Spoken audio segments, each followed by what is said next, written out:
नमः श्रीवर्धमानाय निर्धूतकलिलात्मने सालोकानां त्रिलोकानां यद्विद्यादर्पणायते।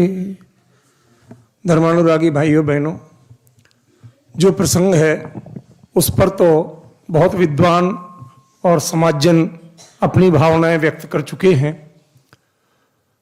मैं अपने वक्तव्य को सीमित शब्दों में रखूंगा। समय का एक सीमांकन है, लेकिन कुछ बातें जरूर हैं जो कहने की हैं। मैं 2-3 मिनट ही पहले संजीव भाई के बारे में बताऊंगा। आज से लगभग 10-12 साल पहले मेरी बिटिया ने जब मुझे पहली बार व्हाट्सएप सिखाया, मैं बचता था। मैंने कहा फोन सुन लिया, इतना ही बहुत है, चक्करों में नहीं पड़ना, प्रपंच में नहीं पड़ना। उसने कहा डैडी आप इससे लोगों को पढ़ा भी सकते हो। मैंने कहा अच्छा। सीखा और 7 दिन सीखने के बाद मैंने एक ग्रुप बनाया, सूचना दी कि भाई आचार्य कुंद जैसे आचार्यों की भाषा जिसको सीखना हो, उनके मूल वचनों को मूल से पढ़ना जिसको सीखना हो, वो जुड़ सकते हैं। और उनमें जुड़ने वालों में पहले व्यक्ति थे संजीव गोदा। 1 साल तक पढ़े नियमित व्हाट्सएप पर, कभी मिले, चर्चा वार्ता हुई, संपर्क बना रहा। कई बार पूछते भाई साहब ये जो शब्द है इसका जो अर्थ लिखा है क्या प्राकृत की दृष्टि से यही होता है? मैं उनको बड़े आत्मीयता पूर्वक बताता। बहुत छोटे से बड़े, लेकिन बड़ों को छोटा कर गए। तेजी से आगे बढ़े। मैं आप लोगों के बीच में 2 और बात कहना चाहता हूं, क्योंकि बहुमान की कोई सीमा नहीं है। बहुमान हृदय में होना चाहिए। शब्दों के लिए हर किसी को बोलना जरूरी नहीं। पहला प्रसंग कि हमें क्या सब दूसरों का ही अनुकरण करना है या अपना भी रोड मैप बनाना है? थोड़ा सा शांत मन से सुनिए। जब हम ये जानते हैं कि यह समय हमारा आपका सबका आना है, कौन कितना तैयार है इसके लिए, और ये चीज बड़ी आसान है। पुण्य की महिमा से बहुत लोगों को स्मरण करते हैं। यदि आपको कोई स्मरण नहीं करे तो आप छोटे नहीं हो जाएंगे। आप दूसरों को उतना धर्म नहीं सुना पाए, कुछ नहीं बिगड़ेगा, लेकिन आप यदि धर्म धारण नहीं कर पाए तो बहुत कुछ बिगड़ जाएगा, ये नरभाव चला जाएगा। इसलिए मेरे साधर्मी भाइयों बहनों, पहले यह तय करो कि आपने अपने लिए कोई रोड मैप बनाया नहीं बनाया। कैसे अपने परिणाम संभालोगे और कैसे संभलोगे?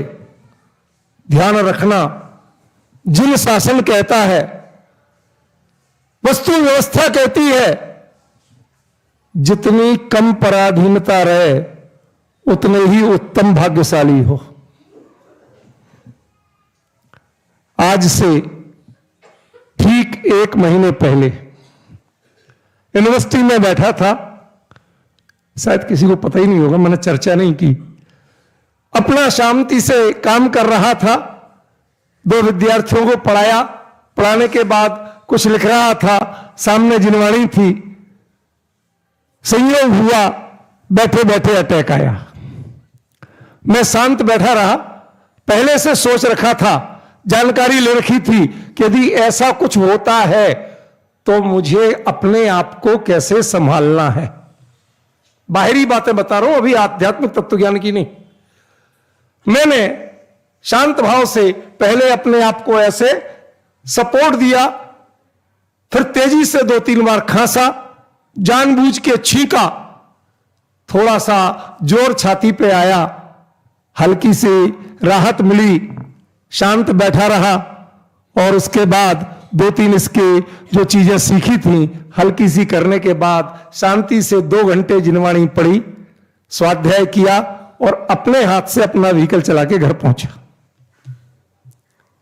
किसी डॉक्टर को नहीं दिखाया। बच्चों ने बाद में जिद की, दिखा लो भैया, जांच करा लो। कोई ऐसी चिंता की बात नहीं थी। उन्होंने कहा पोस्ट कोविड इफेक्ट था और कुछ नहीं था। लेकिन एक चीज हमें सीखना पड़ेगी, किन परिस्थितियों में हम दूसरों की तारीफ करते हैं, क्या उन परिस्थितियों में अपनी नजरों में अपने को तारीफ की योग्य बना सकते हैं। जीवन का मंत्र सीख लेना, यदि किसी से सेवा नहीं कराई तो आपने अपना जीवन सफल कर लिया। लेकिन यह भी सीख लेना कि यदि किसी के अशुभ कर्म का उदय है और उसे आपने धर्म में दृढ़ नहीं किया तो आपको तो सेवा भी नहीं मिल पाएगी, ऐसी दशा हो सकती है। मैं आपको बताऊं, जिन आईएएस जैन साहब के घर में संदीप जी इलाज के निमित्त बॉम्बे रहे, मुझे तो उन आईएएस जैन पर ज्यादा महिमा आती है। उनकी सहधर्मिणी जो थी वो मेरे बड़े भाई जैसे लक्ष्मीलाल जी बंडी उदयपुर वालों की बेटी थी। उनको भी यह समस्या हुई थी और उस व्यक्ति ने जिस निष्ठा से जैसे धर्म बना रहे उन संस्कारों की रक्षा करते हुए अपनी पत्नी की जैसे सेवा की, अनुकरणीय अनुकरणीय अनुकरणीय 3 बार बोल रहा हूं। उन लक्ष्मीलाल जी बंडी, उनकी श्रीमती जी बीमार हुई, उठ बैठ नहीं पाती थी। मैं गया उदयपुर लेने, बेटे को भेजा। मुझे फोन करते, डॉक्टर साहब मैं नहीं आ पा रहा हूं एयरपोर्ट, बेटा आ रहा है। घर पहुंचा, थोड़ी देर बाद आए मिलने। बेटे ने बताया कि मां शुद्धि आदि कर रही थी, अपने हाथ से बाबूजी उनको डालते। कोई गिलानी नहीं, कोई खेद नहीं। क्या हमने अपने साधर्मियों की वैयावृत्ति करने की हौसला पैदा किया है?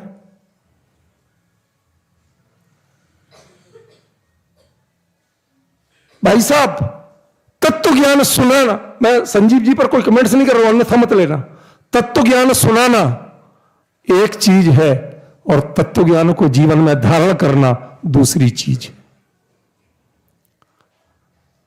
प्रयास कीजिए, कोई भी मिले, आपका विरोधी भी हो। कौन विरोधी?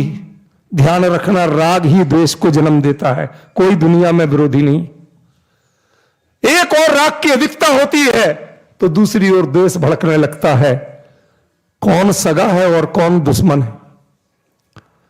मैं आपको कोई कड़वे संदर्भ नहीं बताना चाहता, लेकिन एक प्रसंग हुआ, नाम संदर्भ कुछ नहीं बताऊंगा।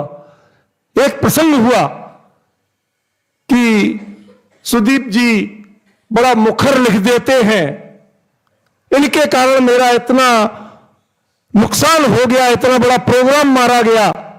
उनके किसी प्रिय ने कह दिया, कहो तो निपटा दूं। यथार्थ बात बता रहा हूं, ज्यादा से ज्यादा 5 मिनट लूंगा, ज्यादा नहीं लूंगा। उनके गुरु ने जो ही खबर मिली, उनने कहा ध्यान रखना, मुझे पढ़ाने वाले पंडित जगन मोहन लाल जी शास्त्री थे और उन्होंने अंतिम समय में मुझे ये कहा था कि इस जैन समाज में शास्त्र पर काम करने वाले विद्वान है नहीं। और उन्होंने, जगन मोहन लाल जी ने मुझे पत्र लिखा था एक, मैं आत्म प्रशंसा के लिए नहीं कह रहा हूं, दूसरा पक्ष बता रहा हूं। जब अमृता शीति निकली, उन्होंने पत्र लिखा था, बेटा अब हम चैन से मर सकेंगे, जिनवाणी पर काम करना मैंने फूलचंद जी जैसी इस पीढ़ी ने अगली पीढ़ी को सिखाया तो नहीं था, तुम कैसे सीखे मुझे पता नहीं, लेकिन अब हम चैन से मर सकेंगे। आपको बताऊं, जब दादा बहुत बीमार हुए जयपुर में, पाटली जी का फोन आया, दादा बहुत याद कर रहे हैं, आ जाओ। मैं दिल्ली से गया, अकेले में बैठ के वो कहते तुम्हें जो पैसा चाहिए हम देने को तैयार हैं, काम संभाल लो, क्योंकि लेखन, प्रशासन, वक्तृता और दूसरे अनुसंधान, इन सब चीजों में एक अकेले व्यक्ति तुम हो, दूसरा कोई नहीं है। मैंने कहा दादा मुझे क्षमा करना, मैं मात्र शास्त्र पे काम करना चाहता हूं, मैं मंचों पे ज्यादा नहीं जाना चाहता। समय एक जगह कहीं दे पाऊंगा, या तो यहां दूंगा या वहां दूंगा। 24 घंटे में 48 घंटे ना आज तक हुए, ना कर पाएंगे, कोई नहीं कर सकता। गुरुदेव श्री ने आदेश दिया था कि जिनवाणी की सेवा करना, कुंभ कुंभ जैसे आचार्यों के ग्रंथों को निकालना, उनका मर्म निकालने का काम करना। अभी अभी एक नई चीज पता चली, नियम सार जो आचार्य कुंभ कुंभ ने लिखा, वो क्यों लिखा? शायद आप लोगों ने सुना और पढ़ा नहीं होगा। नियम सार का नियम नाम यम और नियम के आधार पर नहीं है, वो नियम नाम नियम संलेखना के आधार पर है। 84 वर्ष की आयु में आचार्य कुंभ कुंभ ने नियम सार लिखा था, और 12 वर्ष की नियम संलेखना होती है। 96 वर्ष से अधिक आयु में उन्होंने देह छोड़ी थी। पूरा जो सब्जेक्ट है, कोर्स दिया हुआ है कि संलेखना के धारक दिगंबर निर्ग्रंथ मुनिराज को क्या क्या करना चाहिए, किन विषयों का चिंतन करना चाहिए, किन भावनाओं को भाना चाहिए, वो विषय स्पेशली नियमसार है, इसलिए उसका नाम नियमसार पड़ा। मैं अभिभूत हूं जब अभी उसकी चर्चा संडे टू संडे चलती है। भाई मुकेश जी जैसे 2-4 लोग जुड़े होते हैं, हमें थोड़ा सीखना है इन आचार्यों ने क्या किया। संजीव जी ने बहुत समर्पित काम किया, मेरे मित्र प्रद्युम्न जी ने कुछ संकेत किए, मैं भी एक संकेत करना चाहता हूं। एक बार जयपुर में गया, संयोग की बात, हमें स्मारक में चर्चा करने का मौका नहीं मिला, तो संजीव जी ने धीरे से किसी से कहलवाया, भाई साहब से कहो टोडरमल जी के मंदिर में उस गद्दी पे बैठ के स्वाध्याय करें। 2 दिन मैंने उस पर स्वयं स्वाध्याय किया। संजीव जी के पिताजी दूसरे दिन लास्ट में आके छाती को लगाए और बोले, आज मुझे लग रहा है कि संजीव आपसे क्यों पढ़ता था। जो जनवाणी के मर्म जिस रूप के निकाल के आप दे रहे हैं, आज मुझे बहुत संतोष हुआ। मैंने कहा, लेकिन बाबूजी एक बड़ी कमी है मेरे में, मैं सिर्फ ज्यादातर कागज पर लिखता हूं, मैं समाज में नहीं जा पाता। वो लड़का आपका समाज में जाके जिस तरह से जागृति कर रहा है, जिस तरह से समय दे रहा है, जो समर्पण कर रहा है, और जिस सरल भाषा शैली में समझा रहा है, मैंने कहा मेरी भाषा शैली थोड़ी जटिल है, गंभीर है, शास्त्रीय है, क्योंकि लिखने में वही चाहिए। आप उसको आशीर्वाद दीजिए, वो निर्विघ्न होके काम करे, अपना जीवन समर्पित करे। अभी कुछ दिन पहले ही मुझे कुछ हमारे मित्रों ने विदेशों से, जो हमारे स्वाध्याय सभा में जुड़े होते हैं, उन्होंने बताया कि विपिन जी और संजीव जी इस समय विश्व भ्रमण पे हैं। तो तात्विक चर्चा कोई वैसे नहीं, तो उसमें जागृति के लिए है। उन्होंने सारी दुनिया कई बार देखी थी, एक बार और देख के चले, लेकिन हर भ्रमण के अंत में जन जागरण का बिगुल जरूर बजाया। सच बताइए, उस बिगुल से आकर्षित तो हुए, जागे कितने ये बता दो मुझे। आकर्षित हुए हमें, इसमें कोई शक नहीं। ये समाज इतनी जो बैठी है, इतनी देर तक बैठी है, लगातार सुन रही है, ये आकर्षण तो है, सम्मोहन तो है उनकी वाणी का, उस विषय का, उस प्रतिपादन का, लेकिन इसके पीछे जागरण कितना है मुझे ये बता दो। आखिरी बात कह रहा हूं, कल उनकी उठावनी भी होगी, कल या परसों जब भी होगी। मुझे कई बार उठावनी के प्रसंगों में लोग बुला लेते हैं, बोलता हूं, मैं उसकी एक व्याख्या करता हूं प्रद्युम्न जी। उठावनी माने लोग कहते परिवार में दुख शोक घिर गया है, उसको उठाने सारी समाज जाती है। कुछ भी कह सकते हैं, बोलने में तो दैव खातम च वदनम आत्मा यत्तम च पौरुषम श्रोतारा संति सर्वत्र निर्लज्जा को न पंडिता। इतनी ही योग्यता चाहिए, ज्यादा नहीं चाहिए। मैंने उनको कहा जिनके स्मरण में आप हो उनमें गुण थे या अवगुण? यदि उनके गुण याद हैं तो आप किसी के यहां से एक चवन्नी भी ले जाएंगे तो चोर कहलाएंगे, लेकिन किसी के गुणों को अपने जीवन में संकल्प के रूप में ले जाएंगे, कोई दोष नहीं लगेगा आपको। यदि कोई उठावनी कर सकता है तो करिए ना, कौन रोक रहा है? अपनाइए उनको। श्रद्धा शब्द नहीं में व्यक्त नहीं होती है, और शब्द कभी श्रद्धा नहीं जानते हैं। वास्तविक श्रद्धा वो है जो आपके जीवन को संकल्प में बदल देती है, वो आमूलचूल बदल देती है।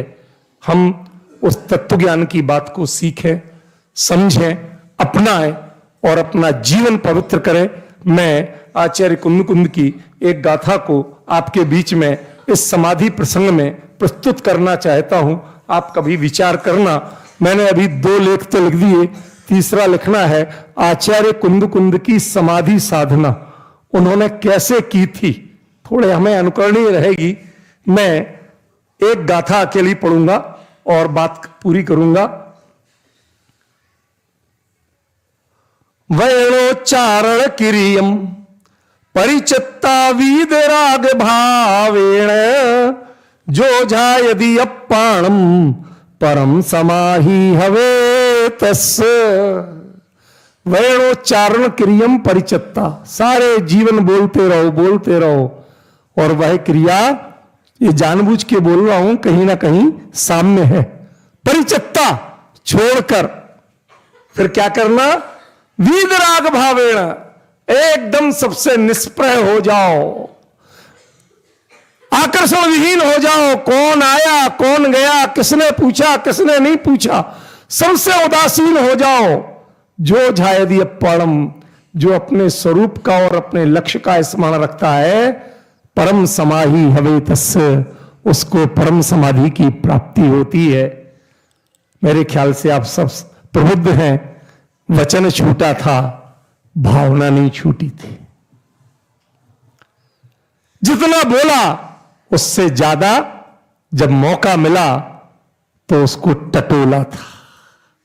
जीवन भर बोला था, थोड़े समय में टटोला था, और टटोल के अपनी पूंजी बना के चले गए।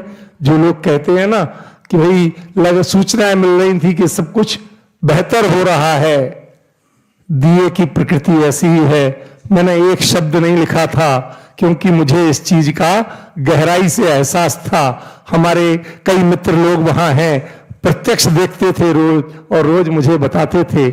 मैंने कहा था भैया शांत रहो, जीव की आयु बहुत थोड़ी है, उसके समर्थन करो, उसके परिणामों को दृढ़ता दो, उसके परिणाम विचलित नहीं हो जाएं। संसार की चर्चा उसके सामने मत करना, विषय कसाई की चर्चा मत करना, परिवारजनों की चर्चा मत करना। गुरुदेव का वचन गुजाना, सहजात्म स्वरूप सर्वज्ञ देव परम गुरु।